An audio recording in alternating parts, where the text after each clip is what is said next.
Aquest és el segon volum dels contes il·lustrats sobre les meves cançons editats pel Cep i la Nansa.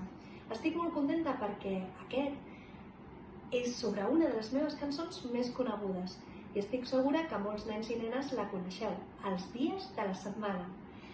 Els dies de la setmana és una cançó que jo vaig compondre perquè els nens i les nenes aprenguéssiu el nom i l'ordre dels dies de la setmana, també que 5 anem a l'escola i 2 estem a casa. És una marxa divertida per portar la pulsació, però a més en aquest conte descobrireu moltíssimes més coses. Una d'elles, per exemple, a l'origen dels noms.